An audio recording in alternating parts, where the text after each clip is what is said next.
किसी भी क्षेत्र के सांस्कृतिक जीवन की पहचान एवं बौद्धिक विरासत के साथ कला एवं पर्व, मेले, उत्सव, लोगों का रहन सहन ये महत्वपूर्ण स्थान होता है।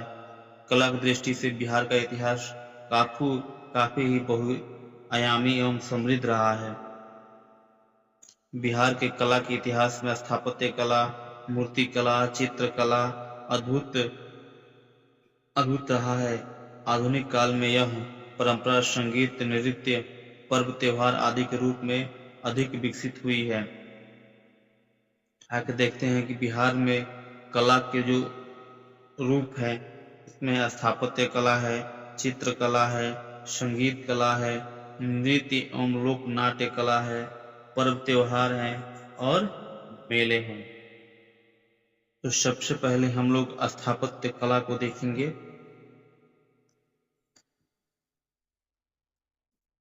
इसमें सर्वप्रथम मौर्य कला का वर्णन आता है, जिसमें बिहार कला परंपरा के अस्थायी प्रमाण का मौर्य काल से ही प्राप्त हुआ है। मौर्य काल के दौरान बने राजप्रसाद, स्तंभ, स्तूप, गुफा अभिलेख ये स्थापत्य कला के प्रमुख रूप हैं। इसमें पटना से देखिए, पटना के कुम्हार से चंद्रगुप्त मौर्य के राजप्रसाद के अवशेष मिले हैं। ये क्वेश्चन काफी बार आ चुका है और संभावना है कि आगे भी आएगा।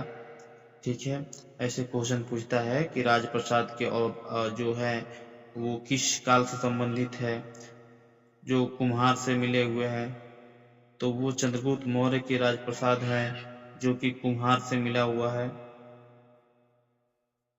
पटना के कुम्हार से मिला है। यहाँ के एक विशाल कक्ष का अवशेष भी मिला है, जिसमें 80 स्तंभ है। ठीक है, साथ ही गोलाकार स्तंभ एकाश्म पत्थर के बने हैं। संभवतः यह महल पत्थर, स्तंभ एवं लकड़ी से निर्मित है। अशोक ने धर्म प्रचार के लिए एकाश्म पत्थर के स्तंभों का निर्माण कराया था। इन स्तंभों के शीर्ष पर पशुओं की आकृति है, जो उल्टे कमल के फूल पर स्थित है। ये वीवीआई प्रश्न है। ये कॉन्सेप्ट वाला जो क्वेश्चन पूछ देता है ना एग्जाम में, उसमें आपको विशेष तौर पे याद रखना होगा कि अशोक ने धर्म प्रचार के लिए किस पत्थर के स्तंभ बनवाए थे। तो वहां पे आपको देखना देना होगा एकाश्म पत्थर के स्तंभ का निर्माण कराया गया था। इन स्तंभों पे आपको शीर्ष पर पशुओं की आकृति मिली है, जो उल्टे कमल के फूल पर स्थित है। ठीक है, ये प्रश्न आपको घुमाने के लिए पूछ देगा। कमल सीधा है, उल्टा है, जैसे मतलब होता है ना, तो आपको कंसेप्ट याद रहना चाहिए कि धर्म प्रचार के लिए एकाश्म पत्थर से स्तंभ बनवाया गया है। ठीक है, इसमें जो पशुओं की आकृति है, जो उल्टे कमल के फूल पर स्थित है, ये आपको यहाँ ध्यान रखना होगा। ठीक है, बिहार में ये स्तंभ लौरिया नंदनगढ़। ठीक है, ये जो है ये बार बार क्वेश्चन में पूछा गया है, अभी भी ट्रेंडिंग में है। बिहार के लौरिया नंदनगढ़ स्तंभ जो अभिलेख है वो पश्चिमी चंपारण किस जिला में है? पश्चिमी चंपारण में। ठीक है, लौरिया अरेराज जो है वो पूर्वी चंपारण में है। यहाँ ध्यान देने वाली बात है कि लौरिया स्तंभ, जो लौरिया नंदनगढ़ अभिलेख स्तंभ है वो पश्चिमी चंपारण में है, और लौरिया अरेराज जो है वो पूर्वी चंपारण में है। यहाँ पे हम लोग को कंफ्यूज नहीं होना है। और रामपुरवा जो है वो पूर्वी चंपारण में है, वषाण वैशाली से प्राप्त हुआ है। यानी कि लौरिया अरेराज और रामपुरवा ये पूर्वी चंपारण का है, और एक लौरिया नंदनगढ़ जो अभिलेख है ये पश्चिमी चंपारण से प्राप्त हुआ है। साथ ही वषाण है ये वैशाली से प्राप्त हुआ है। यहाँ तक स्पष्ट है। नेक्स्ट हम लोग देखेंगे कि स्थापत्य कला में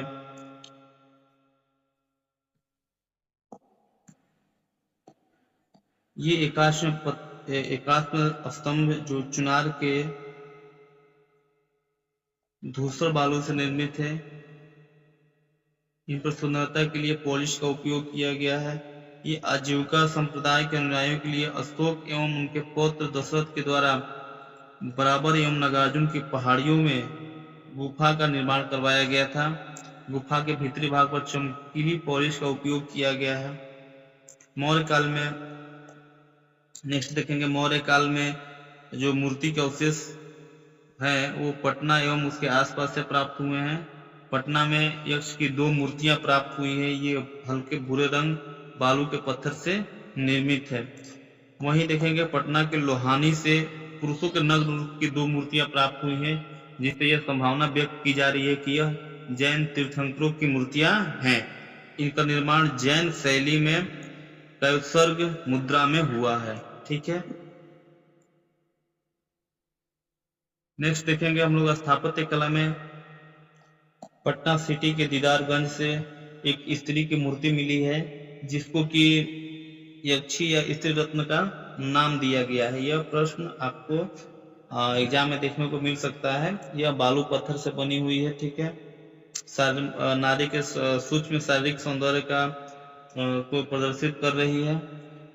इसके बाद हम देखेंगे पाल कला में, पाल कला के दौरान स्थापत्य कला एवं मूर्ति कला के अवशेष मिले हैं, जो कि आपको उदंतपुरी विक्रमशिला बिहार पाल कला के स्थापत्य के प्रमुख उदाहरण है। इनका निर्माण ईंटों से किया गया है, जिसमें आपको आंगन के चारों ओर बरामदे तथा बरामदे के पीछे बिच्छू के निवास के कमरे इसकी प्रमुख विशेषता है। साथ ही एक क्वेश्चन और भी है जो कि काफी बार आने वाले एग्जामों में आपको देखने को मिल सकता है, या पहले भी कई एग्जामों में आपको देखने को मिला होगा। गया में निर्मित विष्णुपाद मंदिर जो है पूछ देता है कि विष्णुपाद मंदिर कहाँ स्थित है, तो आपको गया में स्थित है। ये कौन से काल की है, तो पालकालीन मंदिर स्थापत्य का अत्यंत सुंदर उदाहरण है। ये पालकालीन स्थापत्य कला जो है उसका एक उदाहरण है गया का विष्णुपाद मंदिर। ठीक है,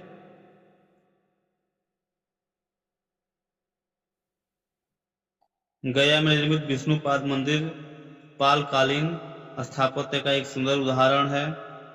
पाल कला में मूर्ति का जो निर्माण होता था वो पत्थर एवं कांसे दोनों का कांसा का प्रयोग होता था। कांसे की मूर्ति के प्रमुख रचनाकार धीमन एवं विठपाल थे। ये इनका नाम काफी महत्वपूर्ण है। जो पाल कला शैली में पत्थर एवं कांसा की मूर्तियों का निर्माण होता था, उसके जो प्रमुख रचनाकार थे उनका नाम क्या था, धीमन एवं विठपाल था। ये पाल शासक धर्मपाल एवं देवपाल के समकालीन थे। अपनी मूर्तियां सांचे में ढाली जाती थी। इसके अनेक नमूने नालंदा एवं कुकरिहार गया से प्राप्त हुए हैं। जो कांसा की मूर्तियां होती थी वो उनका निर्माण सांचे में ढालकर किया जाता था, जिसका नमूना आपको नालंदा एवं कुकरिहार गया से प्राप्त हुआ है। पाल कला के पत्थर की मूर्तियां काले बैसाल्ट पत्थर की बनी हुई हैं। ये पत्थर मुंगेर की पहाड़ियों से आई है। जो पाल कला में मूर्तियों का निर्माण काले बैसाल्ट पत्थरों से हुआ है, ये पत्थर मुंगेर की पहाड़ियों से प्राप्त हुई है। इन मूर्तियों पर बौद्ध एवं हिंदू धर्म की विशेष प्रभाव है।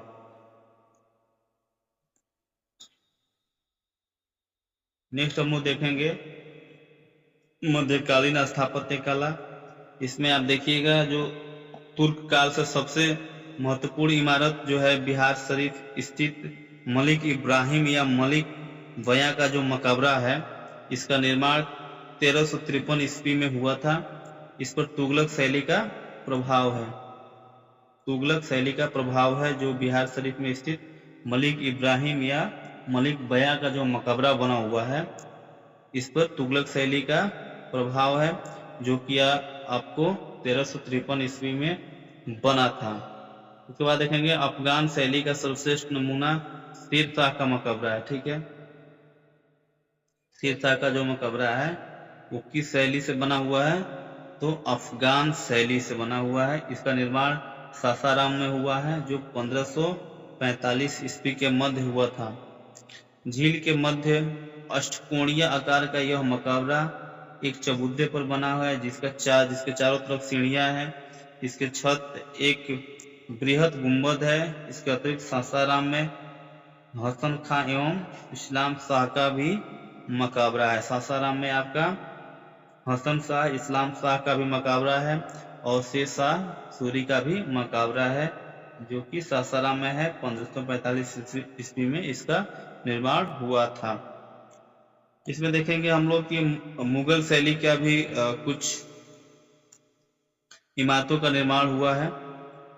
बिहार में सबसे सुंदर उदाहरण आपको 1617 में निर्मित शाह दौलत का मनेर स्थित मकबरा, जो शाह दौलत है उनका जो मकबरा मनेर में स्थित है, वो आपको मुगल शैली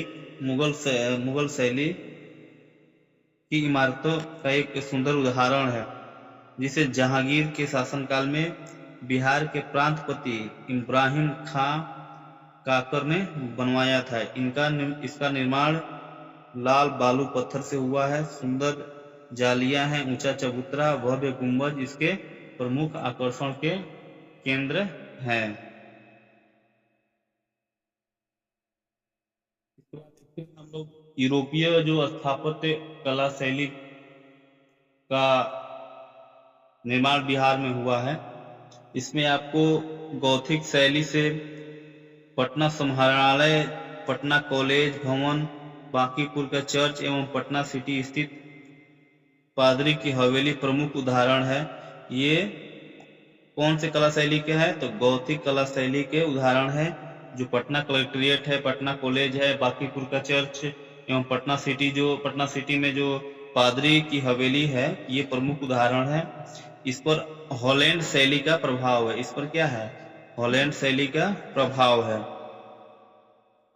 नवीन यूरोपीय शैली में आपको पटना का राजभवन, पटना सचिवालय, उच्च न्यायालय का निर्माण कराया गया है। जो पटना का राजभवन है, पटना सचिवालय है, उच्च न्यायालय है, इस पे आपको नवीन यूरोपीय शैली का उदाहरण है, उसी के अनुसार कराया गया है। उसके बाद आपको गोलघर जो है वो यूरोपीय निर्माण कला का, गुंबद कला का प्रमुख नमूना है। साथ ही हिंद इस्लामी शैली में आपको पटना संग्रहालय, सुल्तान पैलेस का निर्माण। तो आप सबको वीडियो को अंत तक देखने के लिए, अगर आप हमारे चैनल पे पहली बार आए हैं तो चैनल को सब्सक्राइब कर दीजिए, लाइक कर दीजिए, शेयर कर दीजिए और बेल आइकन के बटन को दबाना ना भूलिए, हल्का सा प्रेस कर दीजिए ताकि आने वाले सभी वीडियो का नोटिफिकेशन आपको आसानी से और जल्दी मिल जाए। Thank you.